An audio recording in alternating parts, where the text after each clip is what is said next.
El canal de Erie fue la primera vía acuática mayor en los Estados Unidos.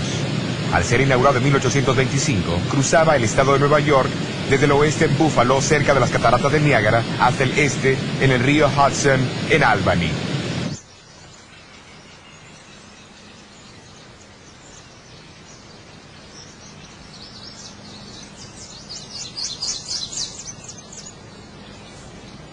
A una hora de viaje al este de Rochester se encuentra el pequeño pueblo de Puerto Gibson. Su localización cerca del canal lo hacía ser el punto principal para los envíos del área. También fue el hogar de un activo laico metodista, Hiram Edson, que en 1843 aceptó el mensaje del pronto regreso de Cristo enseñado por Guillermo Miller y sus asociados. Decenas de miles de otros en los Estados Unidos, seguidores de Miller de Puerto Gibson, esperaron fervorosamente por el día 22 de octubre de 1844, puesto que en ese día ellos creían que el Señor vendría, para cumplir con la profecía de los 2300 años de Daniel 8:14. Al ver el brillo de la primera luz de la mañana del siguiente día sobre las aguas del canal, estos mismos creyentes fueron sobrecargados con chasco y desesperación. Y la sustancia de nuestra historia consiste en ver cómo ellos pudieron percibir, más allá de su propio error, la clara luz de Dios, guiando en tres distintas maneras.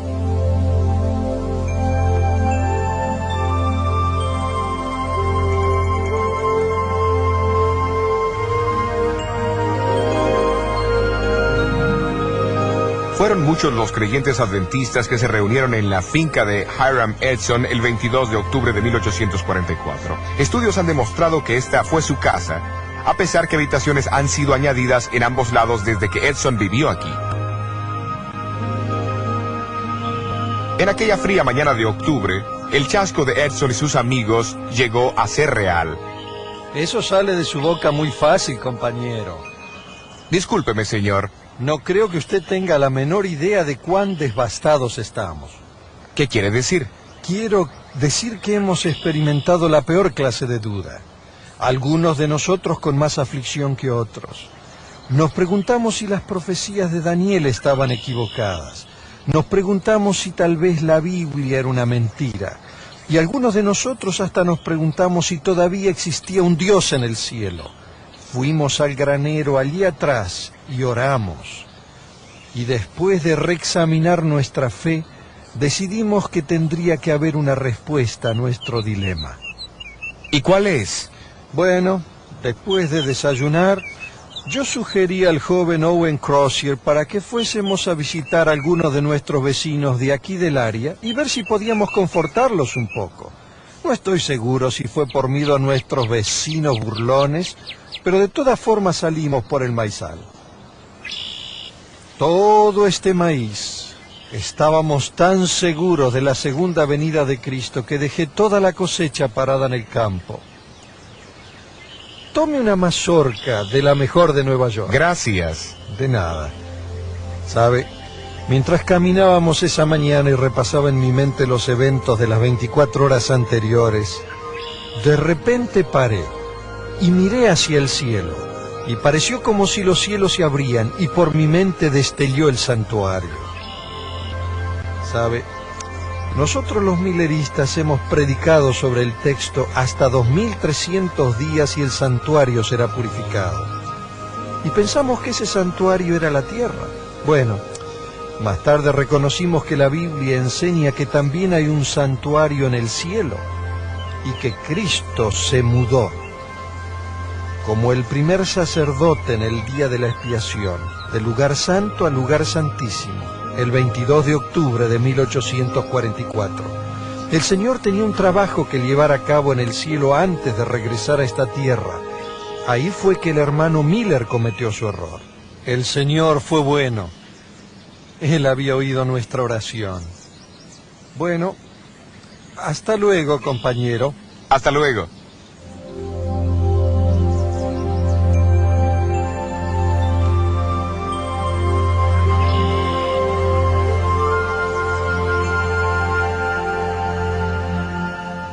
En los meses que siguieron, Hiram Edson y sus asociados continuaron estudiando el tema del santuario y su purificación.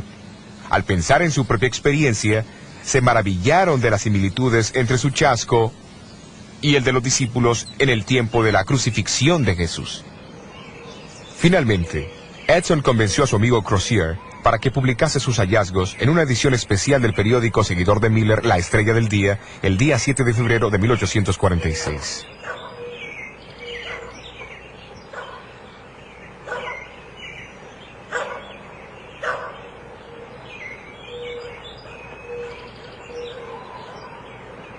Pero mientras tanto, otro evento de gran significado ocurriría en Washington, Nueva Hampshire. 2 años antes, en 1844, una señora bautista del séptimo día había compartido su convicción, afirmando que debía observarse el séptimo día de la semana como el día de descanso.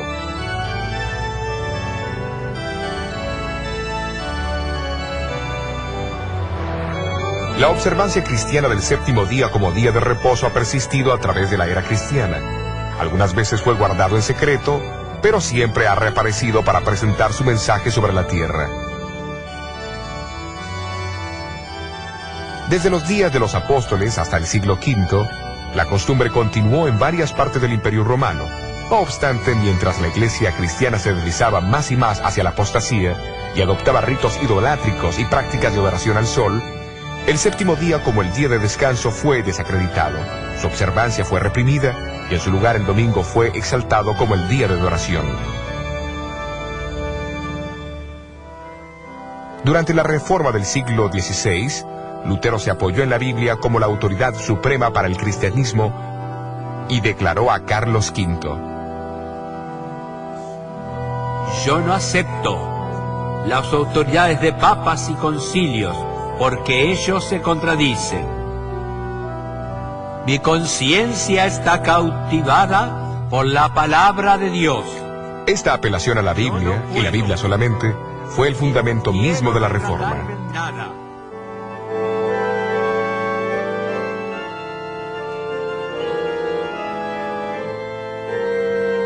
Mientras la Reforma continuaba, surgió un diálogo en la Iglesia con respecto al tema del domingo y el sábado. Los que guardaban el sábado afirmaban que no había ninguna prueba en la Biblia que apoyara la observancia del domingo. Como resultado, la observancia del séptimo día como el día de descanso se desparramó por Europa, incluyendo a Inglaterra.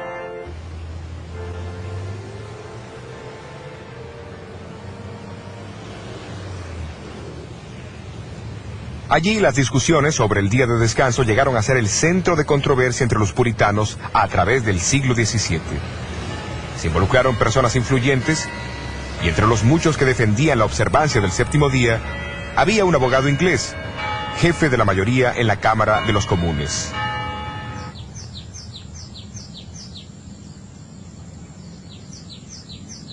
A mediados de 1660, había muchas congregaciones en Inglaterra que guardaban el séptimo día. Un miembro de una de ellas fue el doctor Pedro Chamberlain, médico de 3 reyes Estuardos, Jaime I, Carlos I y Carlos II de Inglaterra. Un contemporáneo de Juan Bunyan, Chamberlain era un perspicaz estudioso de la Biblia. Estas palabras fueron grabadas en su tumba en el terreno de la iglesia de Woodham Mortimer, Essex. En cuanto a su religión, él fue un cristiano que guardó los mandamientos de Dios y la fe de Jesús, siendo bautizado alrededor del año 1648 y observó el séptimo día como día de descanso por más de 32 años. Chamberlain fue miembro de la Iglesia Bautista del Séptimo Día, un pequeño grupo que se había separado de la Iglesia Bautista por sus convicciones con respecto al sábado a comienzos del siglo XVII.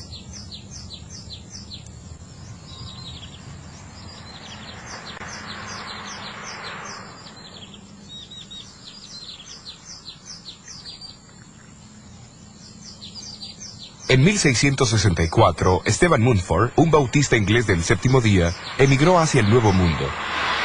En 1671 organizó la primera iglesia bautista del séptimo día en América, en Newport, Rhode Island.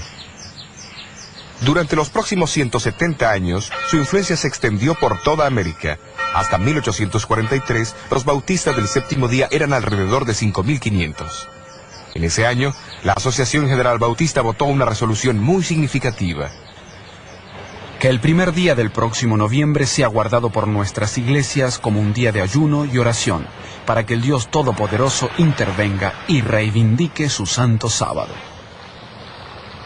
muy poco anticipaban ellos la manera o la magnitud de la respuesta a su oración. Unos meses después de ese día de oración, una viuda bautista del séptimo día, la señora Raquel Oakes, decidió mudarse a la pequeña villa de Washington, Nueva Hampshire. Su hija de 18 años, Delight, había aceptado allí una posición como maestra de escuela. Al entrar hoy al pueblo de Washington, el cartel a la orilla del camino dice: aquí nació la iglesia adventista del séptimo día. ¿Qué pasó aquí para dar origen a tal título?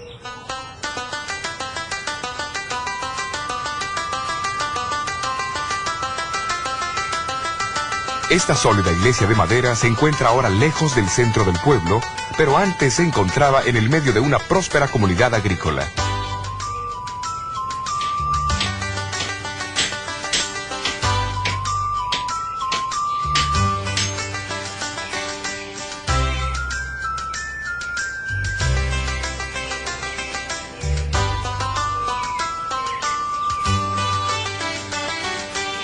En 1844, Frederick Wheeler era el pastor metodista de esta iglesia. 2 años antes, después de leer los libros de Guillermo Miller, Wheeler comenzó a enseñar sobre el pronto regreso de Jesús. La mayoría de su congregación también aceptó las enseñanzas de Miller.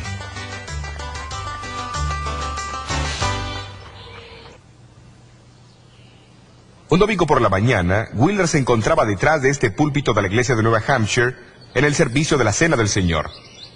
Durante el sermón animó a la congregación a ser fieles en guardar todos los mandamientos de Dios.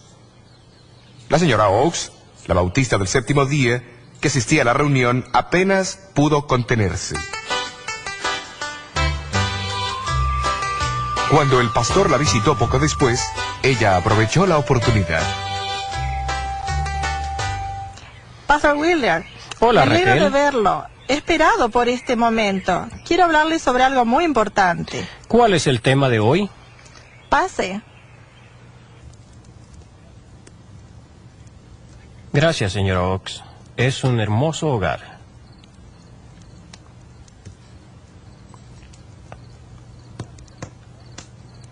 El culto del domingo, Reverend Wheeler, usted dijo que cualquiera que reconozca a Cristo debe obedecer todos los mandamientos de Dios. Estoy completamente de acuerdo con usted, hermana. Bien, quiero aclarar que en aquel momento estuve a punto de pararme para decir algo. Lo presentí. ¿Qué quería usted decir? Quería decir que hubiera sido mejor que usted cubriera nuevamente la mesa de la Santa Cena hasta que usted mismo comenzara a guardar los mandamientos de Dios, incluyendo el cuarto.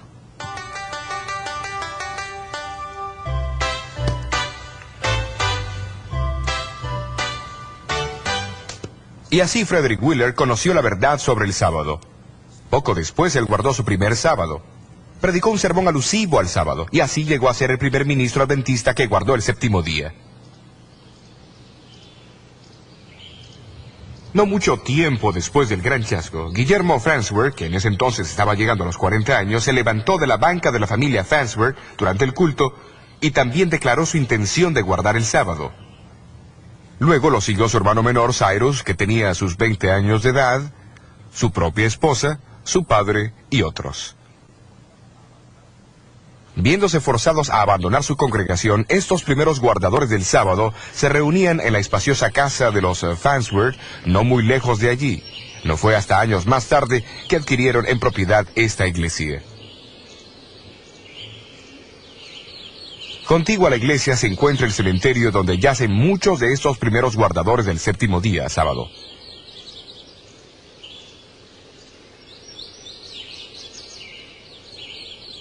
Esta lápida revela que Cyrus Farnsworth se casó más tarde con Raquel Delight Oakes, la maestra e hija de la señora Raquel Oakes. Poco tiempo después que Wheeler comenzó a guardar el sábado, un segundo ministro seguidor de Miller, Thomas Preble, se unió a él. Preble era un bautista libre que había viajado con Guillermo Miller proclamando el pronto regreso de Jesús. Llegó a ser el primer adventista del séptimo día en defender el séptimo día sábado en forma escrita, en un artículo que publicó en febrero 1845. Entre los muchos que leyeron este artículo, que más tarde fue impreso en forma de folleto, estaba José Bates, un capitán de barco jubilado. Le impresionó la verdad. Algunos años antes, Bates había aceptado las enseñanzas de Guillermo Miller, desempeñó posiciones claves en el movimiento de los seguidores de Miller y capeó la tempestad del chasco de 1844 sin abandonar su fe.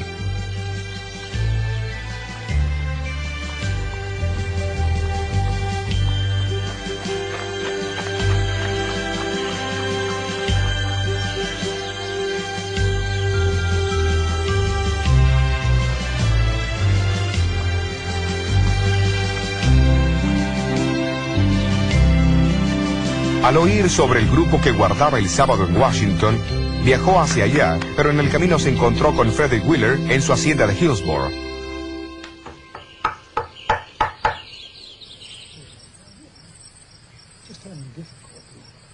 Estudiaron la Biblia juntos toda la noche.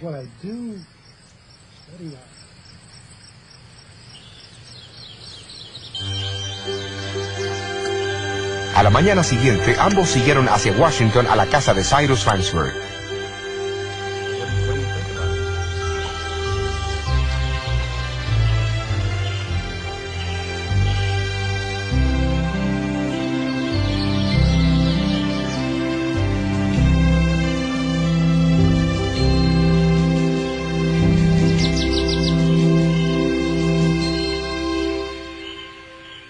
Aquí en la casa de los Farnsworth en 1845, después de un estudio más amplio con Farnsworth y Wheeler, Bates hizo su decisión sobre el sábado.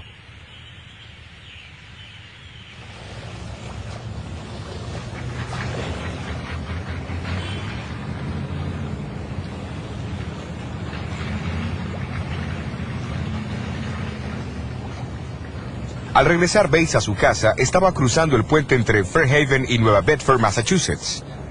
Hoy solo resta el acceso al puente. En el puente, Bates se encontró con un viejo amigo, Jaime Madison Monroe Hall, que le preguntó: ¿qué hay de nuevo, Capitán Bates? La nueva es que el séptimo día es el sábado del Señor nuestro Dios. Y Bates dedicó el resto de su vida a la proclamación de esta nueva. En agosto de 1846, Bates publicó su propio folleto, El séptimo día sábado, una señal perpetua. Su contenido demostraba una herencia espiritual recibida no solamente de los bautistas del séptimo día, sino también de los puritanos ingleses y de otros antes de ellos. Contenía también una idea importante que proclamaba el significado profético del desarrollo de la Iglesia Adventista del séptimo día.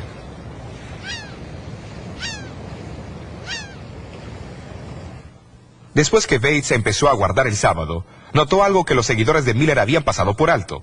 Ellos habían visto en su movimiento el cumplimiento de los dos primeros mensajes de los ángeles de Apocalipsis 14, que tenían que ser proclamados antes de la segunda venida de Cristo.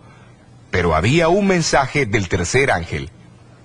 Bates notó que Apocalipsis 14:12 describe a los que proclaman estos mensajes como aquellos que guardan los mandamientos de Dios y tienen la fe de Jesús.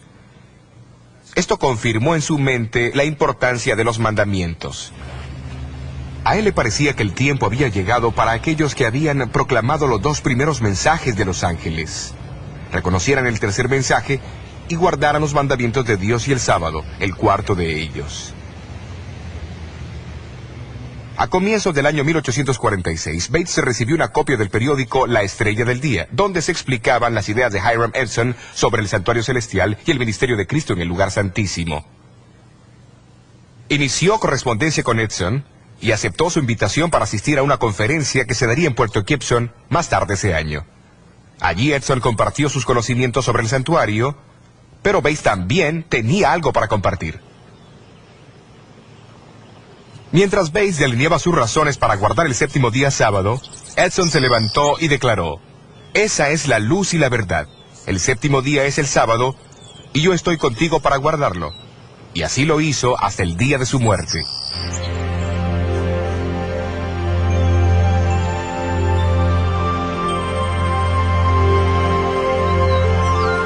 Pero la conversación que tuvo con los líderes de Puerto Gibson, Bates también comenzó a ver una conexión entre el sábado y el ministerio de Cristo en el lugar santísimo del santuario celestial.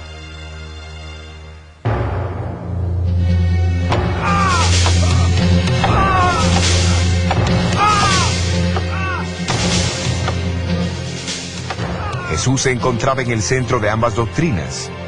En una, Él era el completo sacrificio como Cordero de Dios y también el sumo sacerdote administrando la sangre y purificando el santuario. En la otra, Él era el creador del mundo y el dador del verdadero descanso. La conferencia de 1846 fue la primera expresión de esa conexión.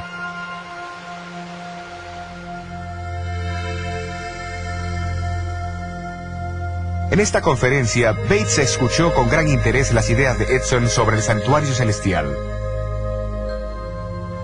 Él sabía que la Biblia decía que el arca del pacto se encontraba en el segundo compartimiento del santuario y que adentro del arca estaban los 10 mandamientos.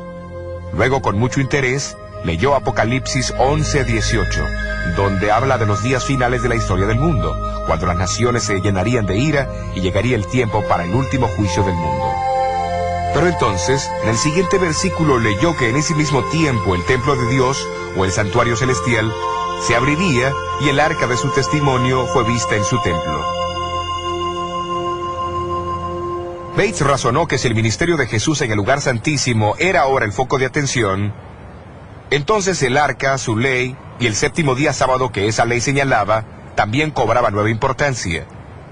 El cumplimiento de la profecía de los 2300 años en 1844 había por consiguiente atraído la atención hacia el santuario celestial de una manera que jamás se había visto. Como resultado, surgieron 2 énfasis especiales con respecto a Jesús. Primero, Él estaba ahora encargado de su trabajo final como sumo sacerdote en el santísimo ministerio de ese santuario. Segundo, Él era el Señor del día sábado y nos ordena guardarlo como Él mismo lo observó, como nuestro divino ejemplo. Pero habría una tercera señal distintiva asociada con la gran proclamación final del Evangelio de Dios. La misma también tendría que ser parte de Jesús, pues en Apocalipsis 12:17 se le identifica como el testimonio de Jesús. ¿Pero qué significa esto?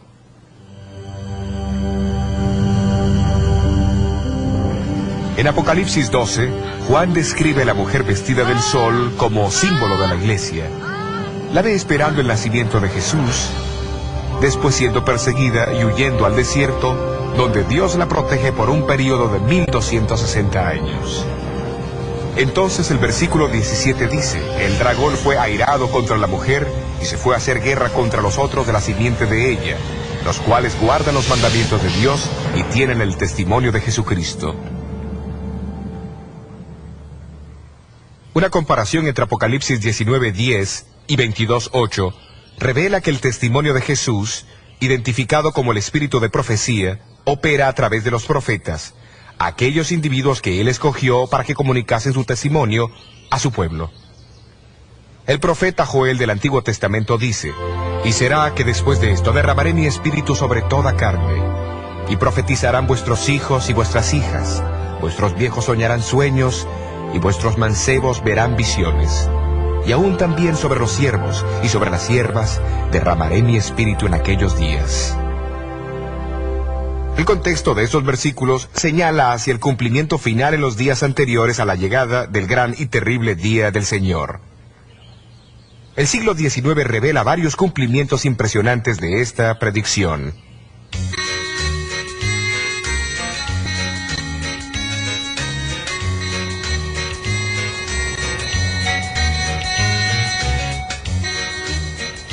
A fines de 1830, un joven americano de color que se había convertido a los 17 años, se mudó aquí a Boston, Massachusetts, para prepararse para el ministerio. Su nombre era Guillermo Foy. En 1842, Foy recibió 2 visiones impresionantes. Más tarde publicó una descripción en un folleto titulado La experiencia cristiana de Guillermo E. Foy, junto con las 2 visiones que recibió en los meses de enero y febrero de 1842.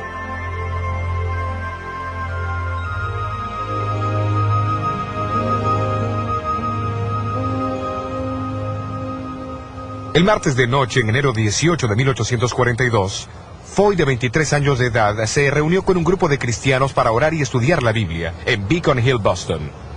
Durante la reunión, recibió la primera de 4 visiones. Duró por 2 horas y media, durante las cuales el Dr. Cummings lo examinó. Y citó sus palabras: no hay ningún indicio de vida, con excepción en el área del corazón. En su visión, Foy presenció la recompensa dada a los justos en la segunda venida y le fue mostrada la incomparable belleza del cielo. Él vaciló en compartir sus visiones, pues sabía del prejuicio que existía en contra de los negros.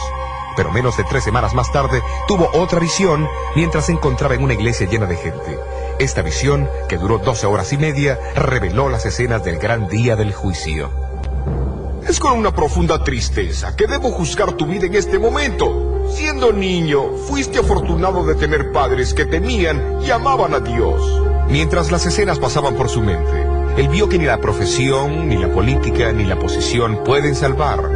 Solamente una relación con Cristo. En realidad, si su visión sobre el juicio previo al advenimiento hubiese sido notada, tal vez el gran chasco habría sido menos duro, sino del todo evitado, 2 años más tarde.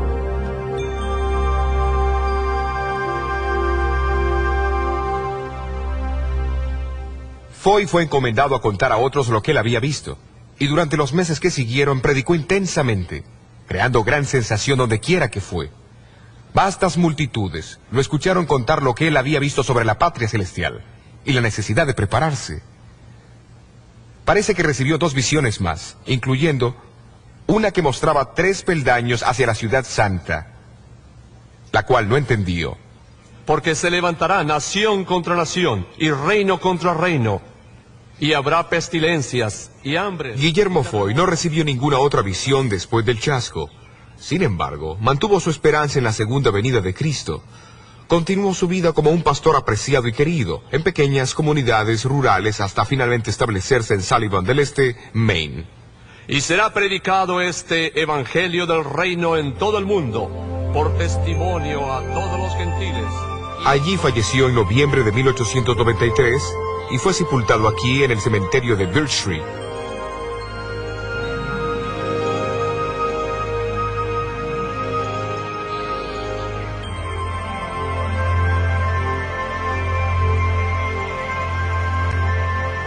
Poco después del gran chasco, Dios dio el don profético a otro, Hazen Foss, que vivía en Pollen, Maine. Tenía 25 años de edad, una buena educación y era un buen orador y creyente en el pronto regreso de Jesús. En su primera visión, vio el viaje del pueblo adventista hacia la ciudad de Dios. La misma corroboraba las visiones de Foy e incluía la visión de los 3 peldaños por los cuales el pueblo de Dios llegaría a la ciudad santa. Después del chasco, le fue dicho que compartiera lo que había visto, pero temiendo la oposición, Foss se negó. En una segunda visión, nuevamente le fue encomendado que compartiera lo que había visto, pero a pesar de eso se negó. Siguió una tercera visión en la cual le fue dicho que había sido puesto en libertad y que la carga caería sobre uno de los más débiles entre los débiles, que obedecería el mandato del Señor.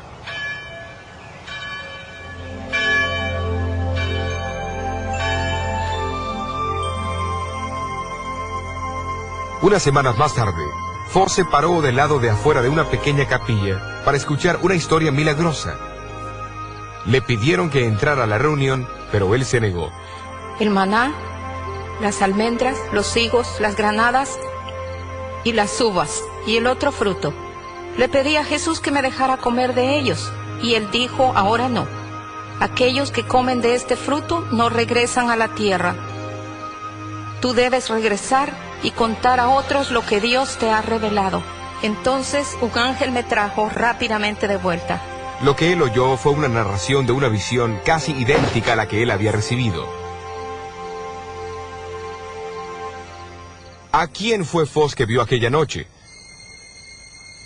Su nombre era Elena Harmon, una joven de 17 años de edad afectada por la tuberculosis que corría el riesgo de morir. Ella apenas podía hablar con susurros y a menudo la tos y su pulmón sangrante la despertaban de su sueño. Sin embargo, Dios tomó a esta más débil entre los débiles y la llamó para dar el testimonio de Jesús a su pueblo. Impelida por el Espíritu de Dios, tendría que obedecer ese testimonio por los próximos 70 años.